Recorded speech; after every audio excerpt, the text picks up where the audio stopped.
Aconseguir protagonisme era l'objectiu. Xavier Russant, bon dia. Hola, bon dia. Preguntava, aconseguir protagonisme era l'objectiu d'aquesta convenció Europa Viva que Vox ha organitzat a Madrid en presència de Víctor Orbán, Giorgia Meloni, Marine Le Pen i tants altres líders d'extrema dreta europea? Era això el que buscaven?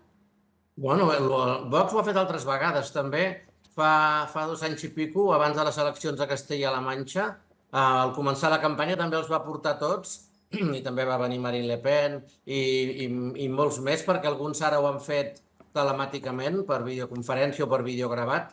Sempre ho ha fet Vox i li surt bé portar líders europeus per dir als meus amics a Europa governen i manen, i ho ha tornat a fer. Tot i que amb aquest poti-poti de grups ultras que hem vist, estan dividits entre ells, perquè Milei diu una cosa, Le Pen diu una altra i Meloni en diu una altra. La sort que tenim és que al Parlament Europeu estan dividits en 2 grups, el que lidera Meloni i el que lidera Le Pen.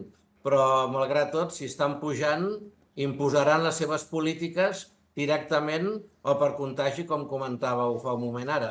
Quines diferències tenen? Tampoc fa falta que entrem molt al detall, però quines diferències tenen? I no sé si són més importants les diferències o el que els uneix, les idees força que tenen en comú. A veure, hi ha el que lidera Le Pen i on també està Alternativa per Alemanya, que estan a favor de l'avortament, a favor del matrimoni homosexual, etc. I el que lidera Meloni, que és on està Vox, és aborto cero, no a l'eutanàsia, no al matrimoni homosexual, família tradicional i que Dios nos bendiga. Són 2 corrents i on estan també els polonesos, no? Després hi ha la diferència, per exemple, que l'exprimer ministre polonès que hi va intervenir per vídeo va ser l'únic que va dir que si no parem a Rússia no en tindrà prou amb Ucrània. I en canvi molts dels altres són més aviat prorussos o no són prou Ucrània. Vull dir, hi ha aquestes diferències. Però aturem les competències europees, recuperem les competències amb immigració, posem arancels als nostres productes, amb això coincideixen tots, no? I amb una regressió. I amb Milei què comparteixen? Què comparteixen? Sí. Doncs no la immigració i volen recuperar les fronteres i teories conspiranoiques que alguns vol debilitar, que vol destruir Europa, i uns valors molt més conservadors. I després, econòmicament, hi ha propostes diferents, perquè, bueno, ja sé que Milei és argentí, però el que diu Milei, que és un anarcolliberal, no sé com definir-ho, el que deia, crec que era el Jaume Roure Sara, d'eliminar tota mena de subsidis, d'ajudes socials. Jo em preguntava, quan a Vox dèiem que hi havia 2 corrents, l'ultralliberal, que liderava Espinosa de los Monteros, però Margaret Thatcher, i la falangista, que és la de Buixader i Ortega Smith, que el falangisme franco hizo cosas buenas, els pisos de protecció oficial, la paga del 18 de juliol, les vacances, la seguretat social, l'escola gratuïta, los pantanos. Amb Milei es vol carregar tota aquesta cosa que dèiem en broma, que Vox enyorava el caire social de la falange. I ara, si es portes a Milei, el que vols és fer el que diu Trump i Margaret Thatcher. Però, bueno, poden dir coses contradictòries, però és igual. El fet és que estan dinamitant la Unió Europea des de dins. Xavier, tu et va sorprendre la fotografia, entre altres, de Garamendi de la COE al costat de Milei i altres empresaris espanyols? Bueno, Milei es reuneix amb empresaris i els empresaris volen anar al poder. I Milei té el poder i fa unes propostes econòmiques que l'empresariat, si li diuen que et baixem cotitzacions i que et baixem impostos, l'empresariat estarà content amb aquesta proposta. Com a expert especialitzat en l'extrema dreta, creus que és un tema cultural? Bueno, sí, perquè a vegades l'extrema dreta el que vol és guanyar el relat cultural, plantejant la seva realitat i com cultural i d'emocions. Llavors és com aconsegueixen canviar les coses, desacreditar tot el que s'està fent i ells diuen guanyar el relat cultural. I l'ultradreta, per una banda o per l'altra, doncs ho està fent, com hem vist a França, que hi ha, per exemple, ara a França hi ha 2 candidatures, ja dèiem, la de Le Pen i la que està la seva neboda, Maria Marechal, una més catòlica, una més així, i a nivell volen una mica qüestionar tots aquests avanços, no només socials, sinó sobretot mentals, tornar a una situació molt més anterior. I a l'estat espanyol, lamentablement, Vox ho ha aconseguit i a Catalunya, que sempre ens avancem, doncs ara ja tenim també dos ultradretes, no? Vull dir, Sí. una més moderneta i una més clàssica, i van una mica des de dins a dinamitar doncs, molts dels avenços que tenim i molts dels consensos que teníem nosaltres. Clar, jo dic consens i Abascal et diu el consenso progre, que se l'ha de carregar. És per on van. Però el consenso progrés, si em permets, Sí. per exemple, hi ha una cosa molt clara.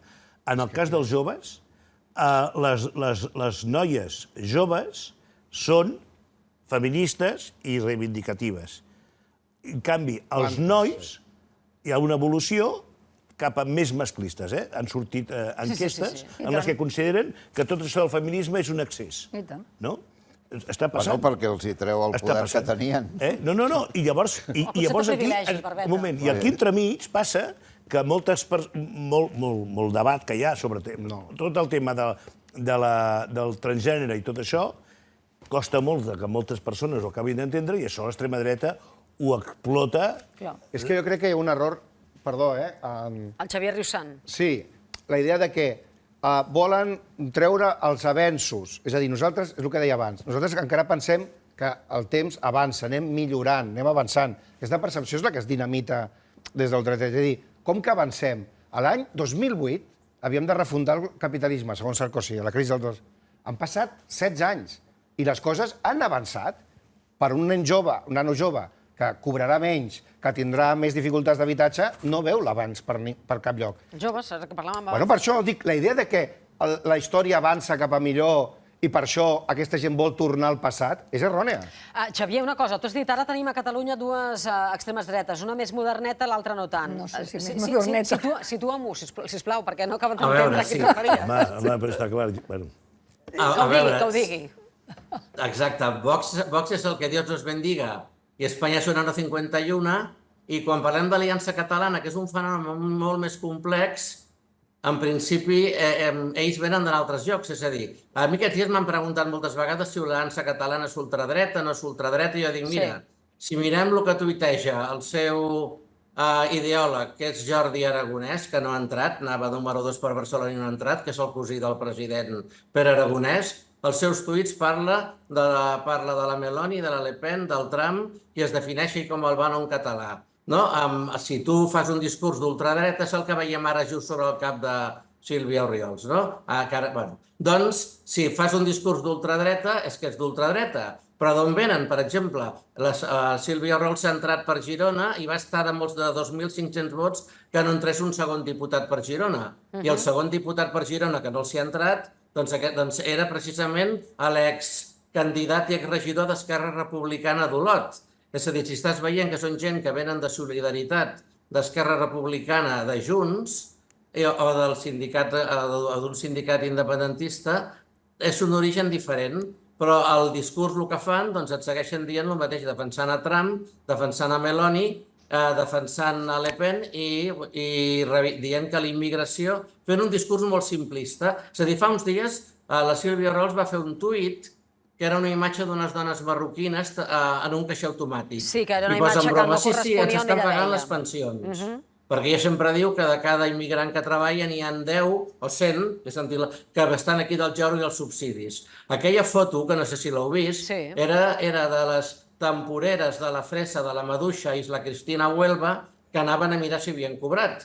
I és una immigració que venen només dones, venen 4 mesos, amb papers, els ajuntaments o empresaris els hi busquen lloc on dormir, uns albergs, i anaven al caixer automàtic a treure diners. Però ja fa aquesta foto dient aquí, ens venen a treure, com diuen, a viure, a cobrar el subsidi. Quan fas tu això, generes un discurs d'odi que després tu ja pots dir no, que no estan cobrant cap prestació, estan anant a cobrar el sou. Però ho fan ells i no es diferencia gens amb l'altra ultradreta més clàssica. Xavier, per tancar, però encara sobre Aliança Catalana, quina Sílvia Oriols creus que veurem al Parlament en aquesta nova legislatura? A veure, aquí tenen un problema. Ella va decidir per Girona i ha entrat. I van posar les 3 persones, és a dir, jo he parlat amb gent d'Aliança, que jo veia els debats que feien a TV3 o en el 324 amb els debats territorials de cada província, de cada demarcació, i que aquí posa la Sílvia Oriols i no I parlant del quart cinturó, de la incineradora o de la depuradora o d'això, no té, perquè eren les 3 persones, aquests 3 que veiem ara darrere, que anaven per Barcelona, els que tenen... Ella és, Espanya ens vol destruir, ens envien immigració islàmica per destruir-nos, Espanya em vol matar i com se diu, recuperem l'estat català. D'aquí, si la treus, no té més discurs. Llavors, ha entrat Josep Ramon Abad, el diputat per Lleida, que no el conec, que és jubilat de banca, però farà un discurs molt del seu monotema, perquè les persones amb un discurs més tècnic i tal no han entrat. Però, bueno, per això, si repeteixen eleccions, com tindran diners i la tindreu en els debats i podran enviar mailing, que aquesta vegada no han enviat mailing, i per això va passar que a Barcelona s'han quedat de 3.000 vots per entrar a Barcelona i que ha sigut un resultat ja totalment diferent.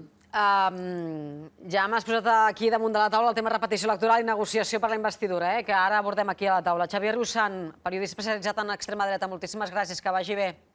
Fins una altra, gràcies. Adéu-siau. No sé si voleu afegir alguna cosa més sobre això, però si no, vull que em digueu, 8 dies després, què? Lo de Moderneta perquè vingui gent d'Esquerra Republicana, tots els partits polítics i Vox també, entenen gent que ve del Partit Socialista i més enllà. No, però dic Moderneta en el sentit que, per exemple, fa un discurs feminista respecte de la imposició dels vels i de la indumentària... Això ho fa igual Vox. Fa el discurs de l'ultradreta, per exemple, d'Holanda. Però, per exemple, sí, no està en contra del matrimoni homosexual. Bueno, hi ha alguns que sí, d'altres que no. En aquest aspecte diu que és més moderneta. Theo Van Gogh, moderneta de fa 20 anys, Theo Van Gogh, gay, ultradreta, que diu no, sí als gais, i de fet els gais som a la barrera contra l'islamisme. És a dir, tot això està més que inventat, i George Haider als anys 90 a Àustria.